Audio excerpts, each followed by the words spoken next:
Welcome to K. Elizabeth Toasts, a podcast celebrating people who increase our quality of life. I'm your host, K. Elizabeth.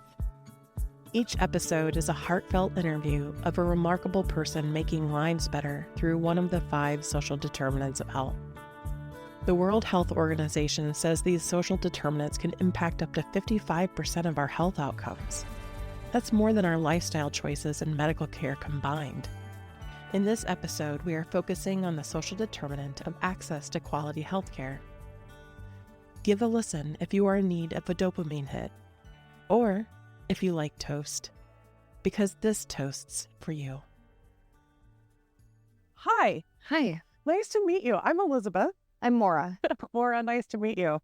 I'm really particularly interested in what individual people are doing to impact the quality of life of other people. You have background in the Minnesota Vaccine Finders, and by background, I mean the creator of.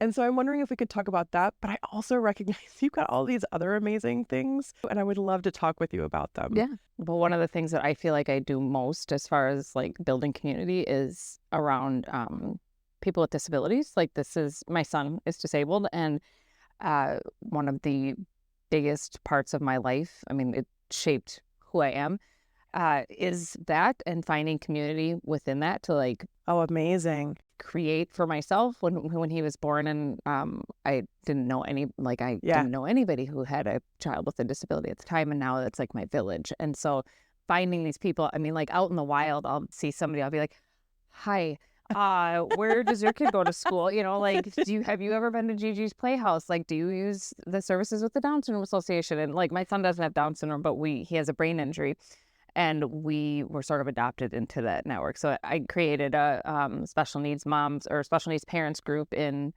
the Edina Early Learning Center, where my son was at preschool and then at his school now. And to me, that's like one of the biggest things that I feel like I do for like the mental health of people who are supporting and raising kids, because there's no like guidebook, and like there's not the same, not that there is for parenting a neurotypical kiddo either, but all of your friends are doing the same thing, or your parents did the same thing, or your sisters did the same thing. Yeah, so it's like Minnesota has, I believe, the like highest and best free programming for people to bring their baby or toddler to a class, but it's for the parents. So like you go, and it's other parents, and it's not just moms. It's very, I mean, in Minneapolis, it was quite diverse as far as types of families, and they like have programming with the kids, but then also for the parents to like learn about that age group and like ask questions with a licensed parent educator. So I did a lot of these classes, but then it's like my kid's not the same as everybody else. So then what? Like, how do I talk to somebody who gets this world? So you have this whole, like, I love that you call them your village. So how did you get involved with?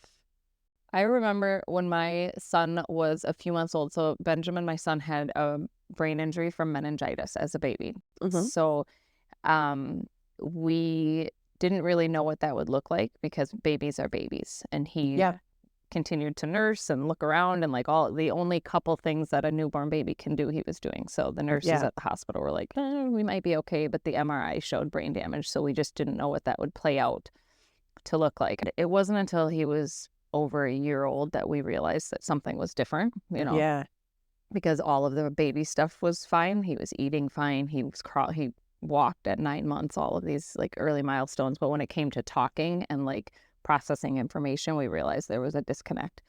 And so we were seeing teachers from the early childhood special ed program in Minneapolis. And I remember like I had probably crying, but definitely asking one of them and just saying, there has to be another mom out there like me. There has to be someone else that wants to talk to another person who is also raising a toddler with unknown needs or known needs. So I went to the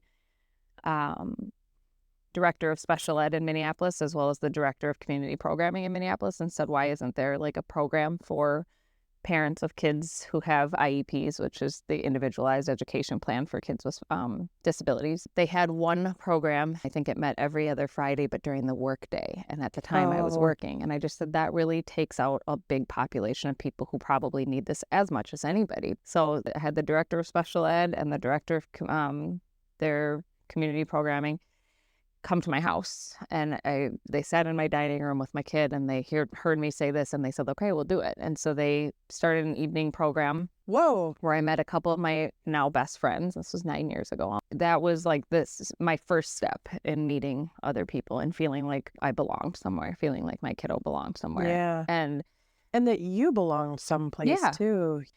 Having this group of people who are navigating an entirely different system of insurance, fighting health insurance for programs for our kids or therapies, and finding the right therapies and finding different doctors and specialties.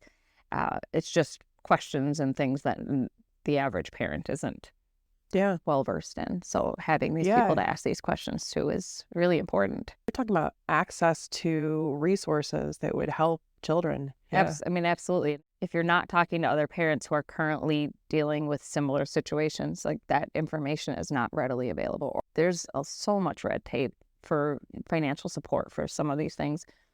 And I'm a college-educated English-speaking person who can navigate a lot of systems, and I can't imagine if I were anything other than that as far as trying to navigate it. Yeah. So you invited a couple of people to your home and said, hey, we need access to community. Can you build the community? And they built it? Yeah.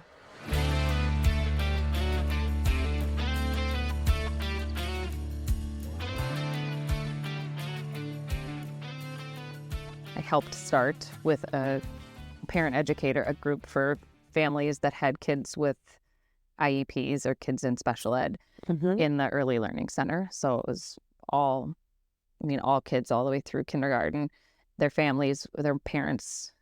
It's largely moms who take on that extra mental load or have the capacity to.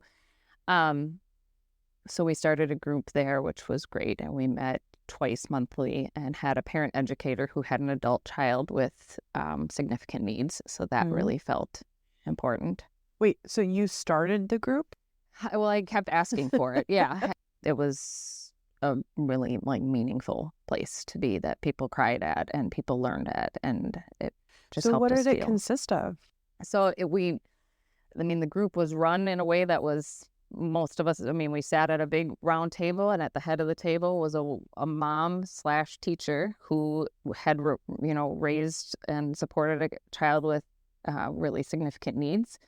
And she led the group as a facilitator, but it often was checking in. And so some of that was parents asking questions and figuring things out, some of just the logistics of parenting if you're working full time, or resources for X, Y, and Z issue, or therapists that specialize in this. Talking about how do we tell siblings about the disabilities, or how do you navigate relationships with extended family who don't understand the complexities, or it was just all of these things that you don't really have a sounding board for these conversations. So that group was really important. And then I have I mentioned we sort of were adopted into a place called Gigi's Playhouse, which is a center for Down syndrome achievement in St. Louis Park. And they offer free programming. The programming is amazing and important, and it involves, there's free tutoring starting at age 3 for literacy and math. There's cooking classes. There's sexuality and independent living classes. There are just social groups, just like dance parties and things where people are surrounded by their people, is how I put it. And the families have a chance to connect with each other. And so we are the outlier there, as one of the few families that doesn't have Down syndrome. Our situation is just much more rare, so there's not a cohort for us to hang out with. Yeah. So how did you get, as you said, kind of adopted in? But she showed us around, and I started going to, bringing my son to sign language classes there on the weekend and teaching him sign language. And where else would I find free baby sign language classes for kids with disabilities? There isn't one. So I was so grateful. And this was all just word of mouth. It was like somebody talking to someone at the playground who told me. And so now I'm that person. And when I see people or someone tells me about, their kid's rare disability, I'm like, no, come to Gigi's. Like you are welcome. I try to bring people into that because I feel like it really, like, my mental health is what it is because I have found my people. Yeah. So it strikes me that in the first two examples, like, you were the one that asked the question and made it happen.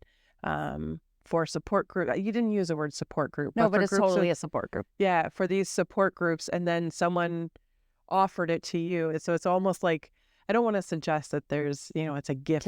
I'm really glad that you got that gift, but it also seems like you don't stop working. No, I'll keep giving it back. And now we've started a group at my son's elementary school. It's just nice to talk about teachers or situations at the school or what's working in one class or what accommodations does your kid get that might benefit mine, and just sort of, because there are like nationwide Facebook groups and lots of ways for people to connect with other families and ask these questions, but sometimes having it be so specialized, like in this district or in this building this happens, can be really helpful. So it's nice to get to know the other families, and that's a really uncommon thing to have happen. Most people in special ed do not get to talk to other families. People who are caring for others oftentimes don't have a moment to take stock of their current situation and what their needs are if they're constantly giving.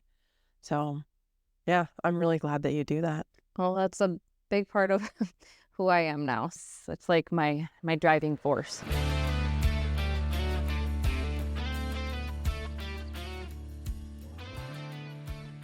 Even the vaccine hunters, I mean, the catalyst for that was that in the beginning they were saying people with Down syndrome and people with intellectual disabilities were harder hit.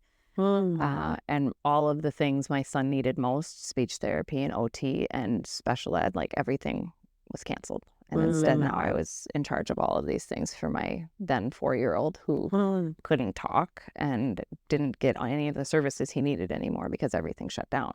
And so finding any way to like resume normalcy and or keep him protected and the people that we loved was really important to me. So being able to have like any sense of control and like creating or like going back to any normalcy and having people be vaccinated so things could start again was like really important to me.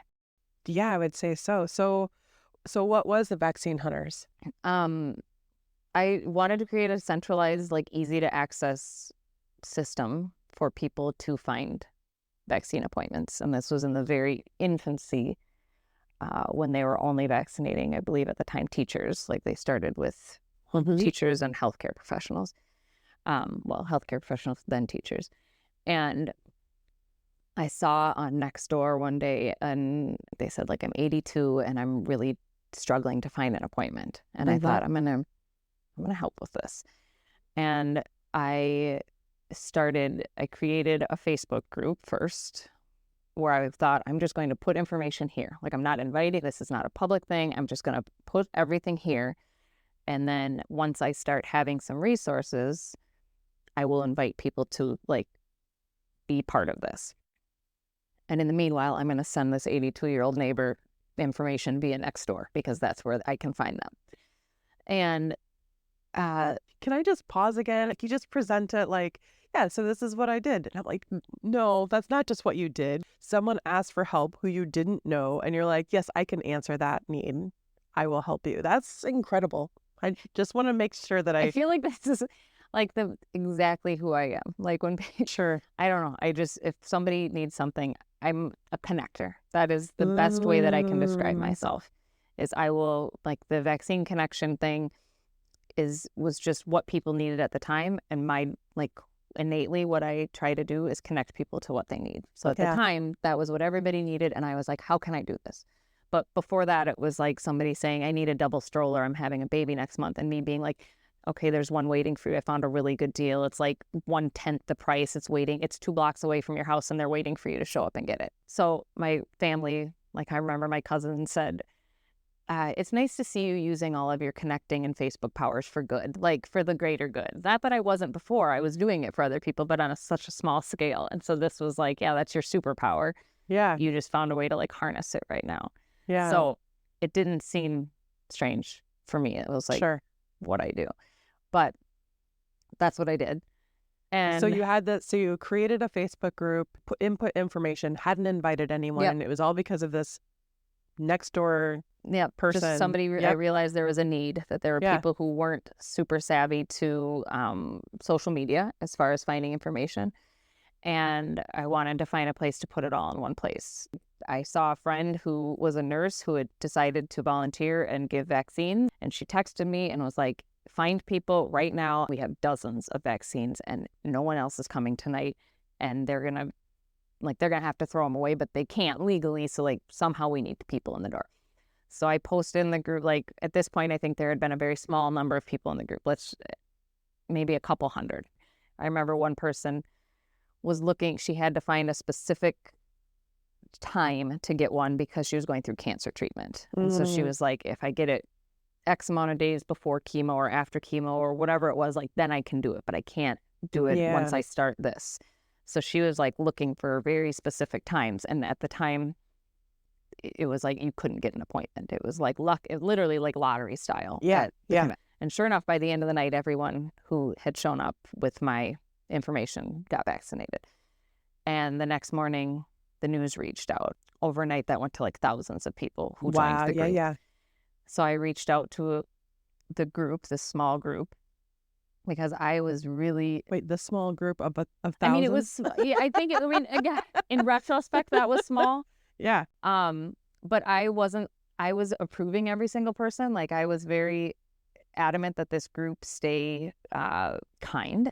And so I was like checking and making sure every person was local, that they were someone in Minnesota, or that they explained why. You know, if they were like, my mom lives in Minnesota and I'm in Vermont, and how can I help them?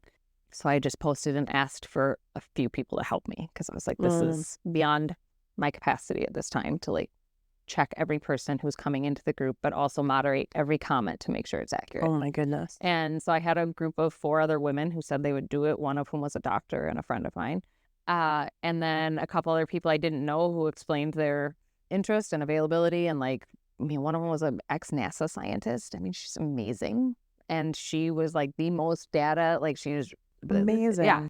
So this team of women created this whole, like allowed this group to run as smoothly as it did. I know the group at one point was almost 70,000 people. Holy crap. I disseminated information to 70,000 people multiple times a day regularly for a long time. It's insane. And it was still just the 4 of you running it? 5 of you? 5 total. 5 of you running it. Yep. Like, I mean, I'm like calling strangers or texting strangers and saying, here's your appointment time. Like, this is what you need to bring.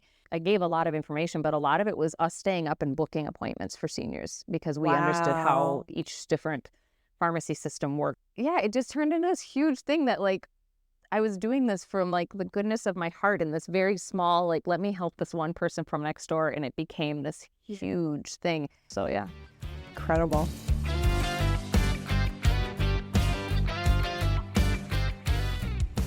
So I'm curious, is there anyone who has increased your quality of life that you'd like to give a shout out to? I mean, I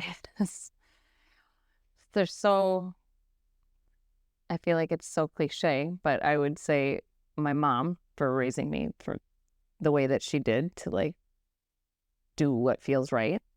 My husband for allowing me the space and to do the things that I feel passionate about and like be the parent that I want to be. And then my son.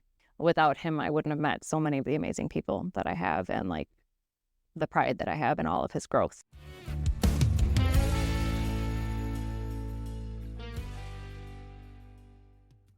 For looking for what is needed, for being willing to stretch yourself and grow to fulfill that need, for searching for ways to advocate for yourself as well as for your family, for realizing that you need to have your own bucket filled as well, for being game when someone says, hey, I think I want to start a group to save animals, to save hounds, for what I cannot only imagine is thousands of hours and thousands of vaccines to save not only people's lives and to give them higher quality of life because they didn't have to be as afraid, but also for protecting lives of people who are most vulnerable. For my vaccine, my first vaccine was through your group. I think this the most for building community wherever you go and being that connection, for wanting to make sure that everyone has access to the knowledge and the information that you have, and for getting people connected. This toast is for you. Cheers. Cheers. Yeah. Thank you so much. Yeah. You have a selfless life. But it takes care of me. So I always feel like that's what drives me and makes me happy. So it feels like I'm just giving, but like also very much like receiving. Every time I connect somebody to whatever it is they're looking for, it's like I get a high from it. Now it's time for your toast. I would like to toast my dear friend Martha. She shows her love for her community by cooking amazing, delicious, from-scratch meals that wow everyone. In addition, she serves the Unitarian Church newsletters and other important pieces of information. During COVID, Martha spearheaded the pivot to online broadcast and live stream all the different services that were being held, allowing people to celebrate and mourn together. She has been instrumental in supporting her daughter's love of volleyball. Last year, she coached, was a volunteer coach with the Central High School volleyball team. And in this and in all the things she does, she brings such sincerity and kindness and warmth and healing to everybody whose life she's a part of. Cheers to Martha. Thank you for everything you do. Now it's your turn. Honor someone who has positively impacted your life by recording your own toast at ketoasts.com. Thanks for joining us. And if you enjoyed this episode, please tap the follow button, rate us using the star button, and share this podcast with someone to keep us going. Then go toast up some bread, because every positive action is worth toasting. I don't want to open up a can of worms, but also, did you start Secondhand Hounds? They've changed their name to The Bond Between. I did. My good friend Rachel and I did together. She and I were... What? And I mean, I've fostered hundreds of dogs, and I continue to be part of it and her life. I just inhaled a little bug. Oh, God. It's on my uvula. I remember feeling like for the first time, I was like, you're going to be my friend. Like, you don't know it, but like, I need you so much. And she's my best friend now.